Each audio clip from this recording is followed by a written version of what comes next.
Welcome back to Grizzlies Daily. I'm your host, Melek Robinson. Let's just jump straight into it. All right, big news. Not really big news, but just news because everybody makes it out to be. No secret, Ja Morant has denied trade rumors that have been circulating ever since the end of the season. I've said it earlier that, hey, do not expect Ja Morant to be traded anytime soon. I mean, you heard from Zach Kleiman himself multiple occasions saying, hey, Ja Morant is not being traded. There are no thoughts of Ja being traded.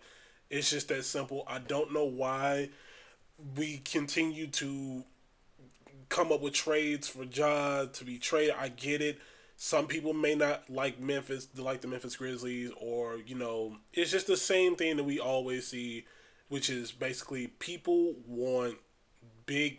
They want up and coming stars to play for big name teams. That's why a lot of people. Let's just be real. A lot of people.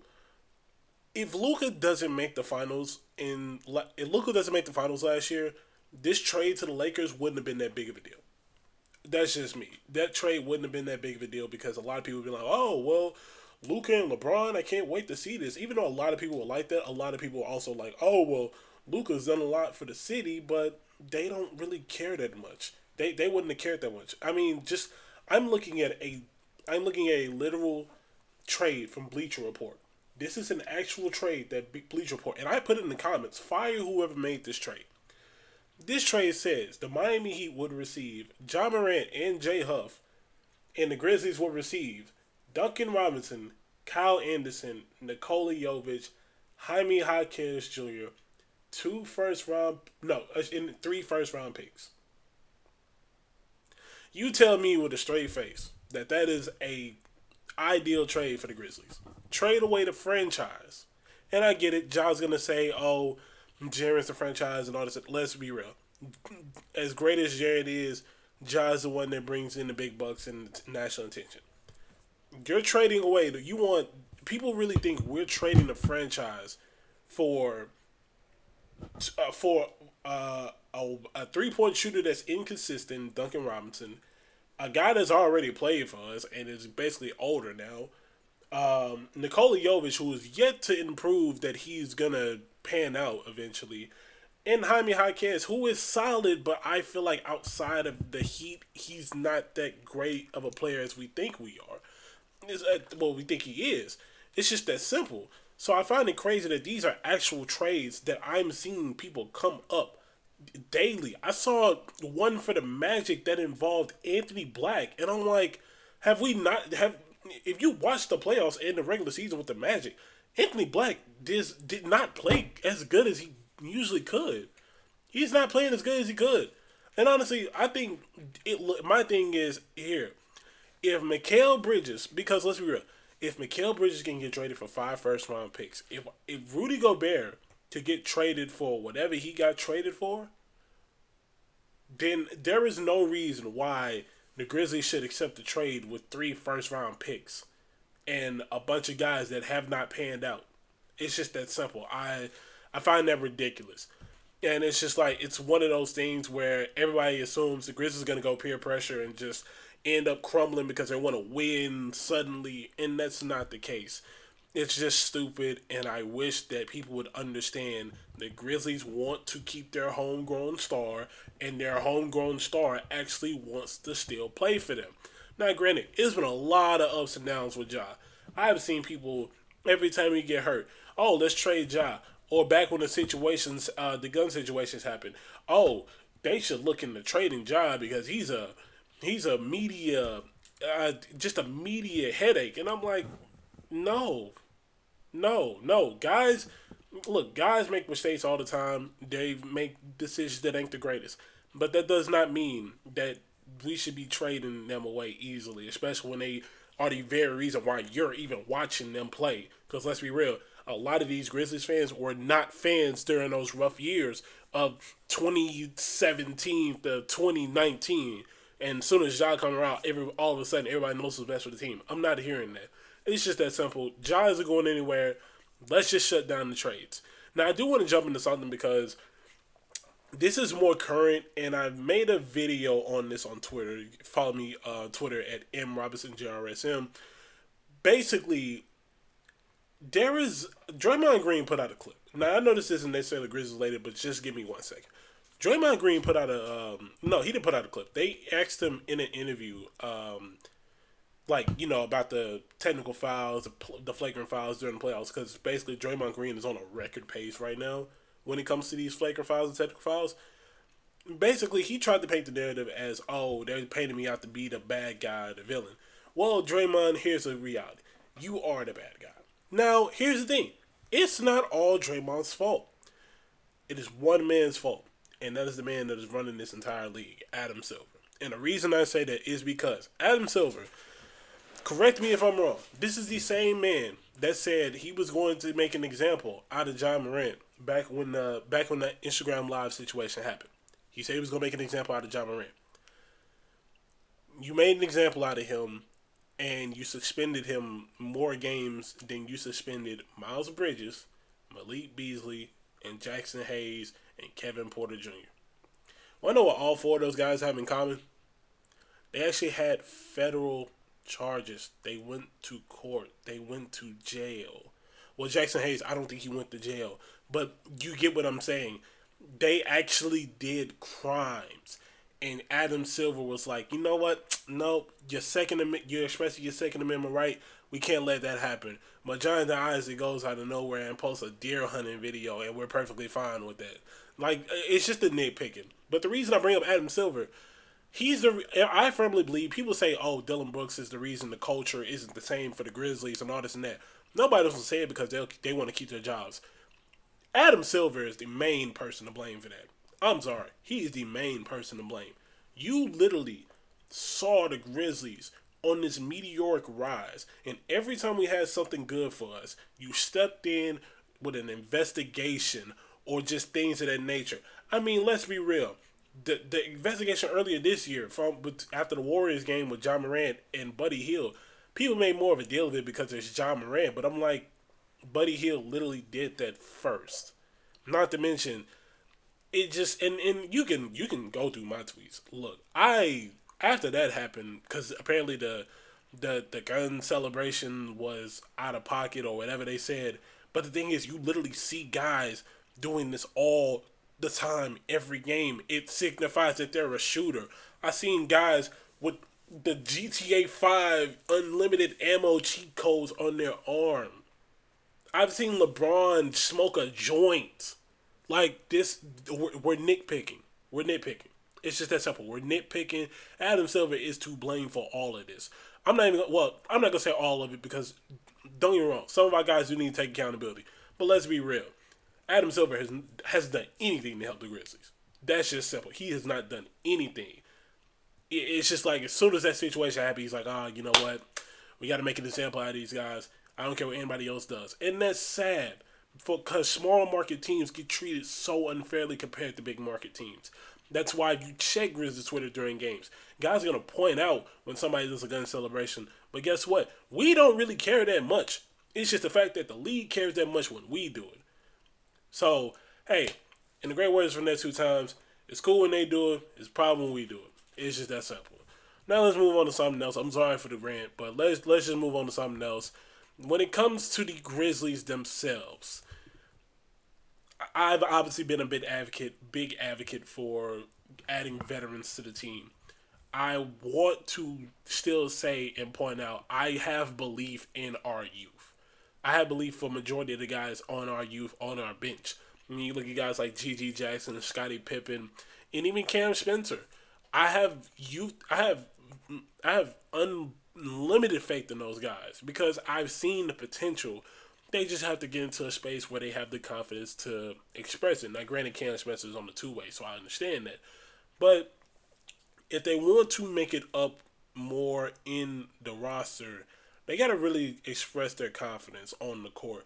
Now, granted, we are going to see a lot in the offseason when it comes to Summer League, and that's what I'm most excited for. I'm always excited for Grizzlies Summer League because there's always a hidden gem in Summer League that just really stands out to me. Last year was Scottie Pippen Jr. The year before that, it was Gigi. So it's like, I'm really, really excited to see how this year's summer league team is going to go. It's already been confirmed that Jalen Wells actually will play in the summer league. Just great. Just goes to show that Jalen Wells is a guy that everybody will want on their team. We just had the conversation about culture. He's one of those guys that is the culture. He's a guy that comes in every day, hard work. I mean, the guy almost broke his face, and he was back on the court in like a week or two later. Not to mention, this is the same guy. When that happened, he wasn't worried about anything else. The first thing he asked his dad, "What's the score to the game?" That, to me, right there, I I already had so much respect for Jalen Wells, but that right there made me gain so much more respect for him. So Jalen Wells is a culture guy, and I'm glad the Grizzlies found that kind of person. But if the Grizzlies want to develop, they got to find more plays in the playbook. And the reason I say that is because as much as we love guys like Scotty, Jalen Wells, Gigi, all this and that, if you look at the Grizzlies, they are more focused on iso ball and pick and roll more than anything. And granted, that's not bad, but it does not fit the theme of this team. You can keep the pick and roll. You can keep the ISO for certain players, but not every player is an ISO player. I think the Grizzlies need to utilize the off-ball screen just a little bit more. Now the transition game, I think that's good sometimes, but I also feel like the transition game contributes to the turnover problem that the Grizzlies had as well. You're moving so fast, you're trying to do this 7 seconds or less offense, and you turn the ball over 20 times a game. Now, to me, I'm not a fan of it as much as the average person, mostly because they're not the only team that does that. I mean, I went to the University of Memphis. I'm a Memphis Tigers fan. One of the things that the Memphis Tigers were bad at was turnovers, and granted, it was because they ran transition ball. So I don't hate the idea of transition ball, but at the same time, if you're going to do it, have it's okay to have a sense of urgency, but also you cannot be careless with the ball. And that was the problem with the Grizzlies. So I think if they want to develop as a team and youth, they got to learn to take care of the ball more. I don't know how that comes about, but they need to be able to take care of the ball more if they want to win. You can have the greatest team in the world, but you cannot compete if you have 20 turnovers a game. It's just that simple. So I think that's one of the things that they really have to do in the offseason is develop more plays. And I feel like Twamas Isolo has the potential to do that. I mean, in EuroLeague, they do run a lot more plays. So hopefully he can bring that skill set to the Grizzlies and we are able to see, with a training camp, preseason, all of these things, what a team under him can provide. And I'm really excited for it. Now, one of the things that I've mentioned on this platform that we're gonna have to have some uncomfortable conversation this offseason. And one of those conversations is where does Brandon Clark stand with the Grizzlies? Now, everybody's a big fan of Brandon Clark. Some people like him. Majority of Grizzlies fans love him. It's just that simple. But we do have to have a conversation. As great of an impact he brings, two major injuries in 2-3 years, that's very scary. That's very scary for the development. I cannot lie. I'm a little scared, mostly because I mean 1 year it's an Achilles injury. Then this year it's a PCL sprain. And the thing is, if you followed the Grizzlies, that's the same injury that Steven Adams had.